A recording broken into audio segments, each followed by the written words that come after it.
एक सदी पहले एक तनाज़ा पैदा हुआ जो जल्द ही दुनिया में सबसे पेचीदा मसला बन गया। एक ही इलाके के लिए दो बिल्कुल मुख्तलिफ लोगों के दरमियान तनाज़ा। इसकी असलियत को समझने के लिए आइए एक नक्शे पर यहूदी लोगों की तारीख को दोबारा देखते हैं। इस वीडियो में इसराइल फिलिस्तीन तनाज़े की वजाहत की जाएगी। ये कहानी 750 क़ब्ल मसीह में शुरू होती है, जब मशरिक़ करीब बहुत सी छोटी छोटी सल्तनतों और शहर रियासतों में बटा हुआ था। ये शिमाल में आशूरी सल्तनत और जनूब में मिस्र के दरमियान वाक़ था। इनमें इसराइल की बादशाही भी थी, जिसके लोग यहोवा समेत कई देवताओं की परस्तिश करते थे। 722 क़ब्ल मसीह में दारुल हुकूमत सामरिया अशूरियन सल्तनत के कब्जे में चला गया। आबादी का कुछ हिस्सा फिर यहूदा और यरूशलेम की बादशाही में भाग गया, लेकिन जब उन्होंने जनूब की तरफ अपनी तौसी जारी रखी तो आशूरी फौज ने उनका पीछा किया। इसके बाद ये खित्ता एक सदी तक उनके ज़ेरे तसल्लुत रहा, जब तक कि बाबुल के हाथों नैनवा ज़वाल पजीर नहीं हुआ। मिस्र और बाबुल ने फिर पुरानी सल्तनत के इलाकों के लिए मुकाबला किया, लेकिन बाबलियों ने तेजी से कब्जा कर लिया और इलाके में अपनी ताकत का मुजाहिरा किया। यरूशलेम इस नई हुक्मरानी और बागियों के खिलाफ मुजाहमत करता है। इसके बाद बाबली फौज शहर का मुहासरा करके इसे तबाह करने के लिए वापस आती है। इसके बाद ज्यादातर आबादी दारुल हुकूमत मुंतकिल हो जाती है। 539 क़ब्ल मसीह में अकेमेनिड फारसी सल्तनत ने बाबुल पर कब्जा कर लिया। नए बादशाह ने यहूदियों को फ्री पैसेज का इख्तियार दिया, जिससे बहुत से लोगों को यरूशलेम वापस जाने का इशारा मिला।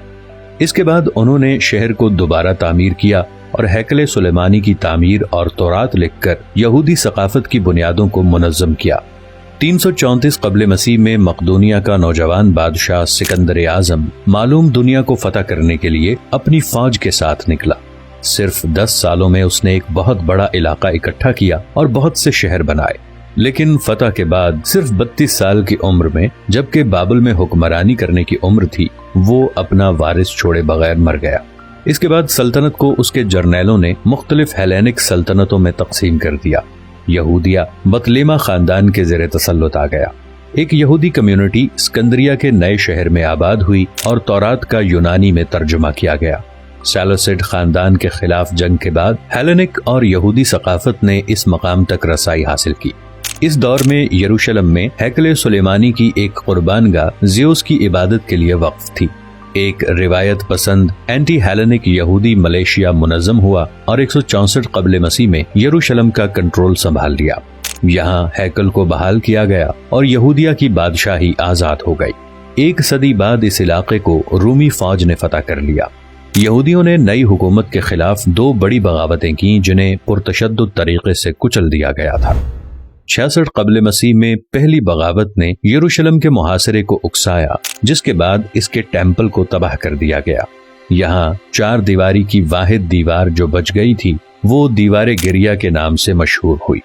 दूसरी बगावत के दौरान शहर को मिस्मार कर दिया गया और आबादी का एक बड़ा हिस्सा ज़िबह कर दिया गया। इस बार यहूदियों को यहूदिया में सेफ पैसेज नहीं दिया गया। बहुत से लोग गलील और सल्तनत के पार हिजरत कर गए। रूमी सल्तनत के इख्तिताम तक ईसाईयत गालिब मजहब था और यरूशलेम एक ज़ियारतगाह के तौर पर जाना जाता था। बहरा रूम के तास में बड़ी हद तक खुशहाल यहूदी कम्युनिटी पर वेज़गोथ और बाज़ंतीनी सल्तनतों में जुल्म सितम होने लगा। 7वीं सदी में इस्लाम की पैदाइश के बाद अरबों की फतह शुरू होती है। बाज़ सूरतों में यहूदी बेहतर हालात की उम्मीद में इस फतह की हिमायत करते हैं। अरब लोग इन्हें बर्दाश्त करते हैं और इन्हें यहाँ रहने की इजाज़त मिल जाती है। यरूशलेम में डोम ऑफ द रॉक बनाया गया, जो शहर को 3 तौहीदी मज़ाहिब के लिए मुक़द्दस बनाता है। अरब जज़ीरा नुमा आइबेरियन पहुँचते हैं, जिसे वो अल-उंदलस कहते हैं। यहाँ 5% आबादी यहूदी है, जिसकी सकाफत के सुनहरी दौर का आगाज है।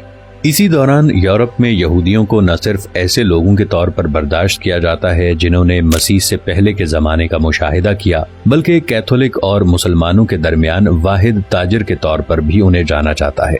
इस तरह यहूदी आहिस्ता आहिस्ता पूरे मगरबी यूरोप में खुद को कायम कर लेते हैं। 11वीं सदी में वस्ती एशियाई लोग सल्जूक तुर्क अपनी तौसी का आगाज करते हैं और यरूशलेम पहुंच जाते हैं। उन्होंने ईसाइयों को शहर की ज़ियारत से मना कर दिया। इसके जवाब में यूरोप में ईसाइयों ने सलीबी जंगों का सिलसिला शुरू कर दिया, जिसके नतीजे में मुक़द्दस शहर में फौजी और मजहबी मुहिम्मात शुरू हो गईं।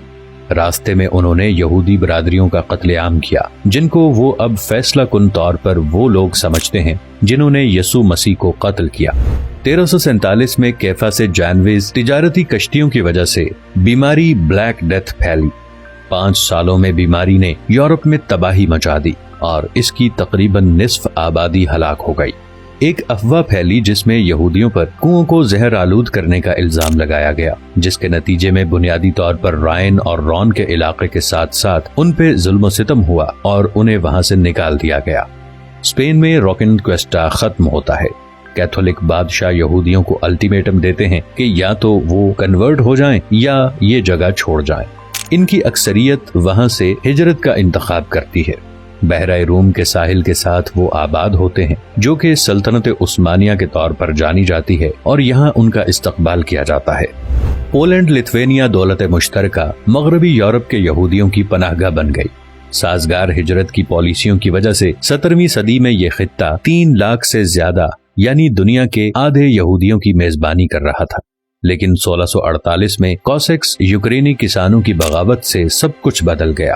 انہوں نے یہودیوں پر الزام لگایا کہ وہ اقتدار میں رہنے والوں کے ساتھ مراد یافتہ تعلقات رکھتے ہیں۔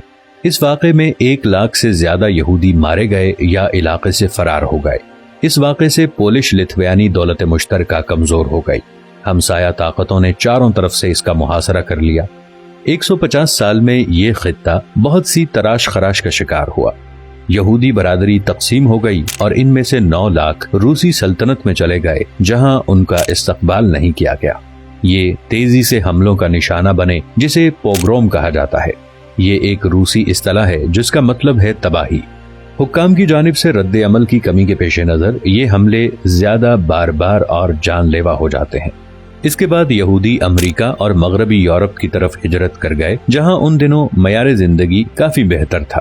اسی تناظر میں پہلی صہیونی کانگریس 1897 میں بیسل میں منعقد ہوئی، جس میں فلسطین میں یہودیوں کے لیے ایک نئے وطن کے قیام پر غور ہوا، لیکن سلطنت عثمانیہ اس منصوبے کی شدید مخالفت کر رہی تھی۔ چند سال بعد پہلی جنگ عظیم شروع ہو جاتی ہے۔ سلطنت عثمانیہ نے جرمنی کے ساتھ مل کر جنگ کی۔ جب اتحادی مشکل میں تھے اور شدت سے مزید مدد کی تلاش میں تھے، اس وقت کے برطانوی وزیر خارجہ آرتھر بلفور نے ایک کھلا خط لکھا۔ اس خط میں یہودیوں کی حمایت کے بدلے میں فلسطین میں ایک یہودی وطن کا وعدہ کیا گیا تھا، لیکن اس کے لیے شرط یہ تھی کہ وہ یہودی سلطنت عثمانیہ کے خلاف عرب بغاوت کی حمایت کریں گے۔ انہوں نے یہودیوں کی حمایت کے بدلے میں فلسطین میں ایک یہودی وطن کا وعدہ کر لیا اور اسی طرح سلطنت عثمانیہ کے خلاف آزاد شدہ علاقوں میں خطہ دینے کا وعدہ کر کے عرب بغاوت کی بھی حمایت کی۔ جنگ کے اختتام پر مشرق وسطی کا نقشہ دوبارہ تیار کر کے یورپی طاقتوں کے درمیان تقسیم کر دیا گیا۔ فلسطین برطانوی مینڈیٹ میں آیا اور یہاں سے اسرائیل فلسطین تنازع شروع ہو گیا۔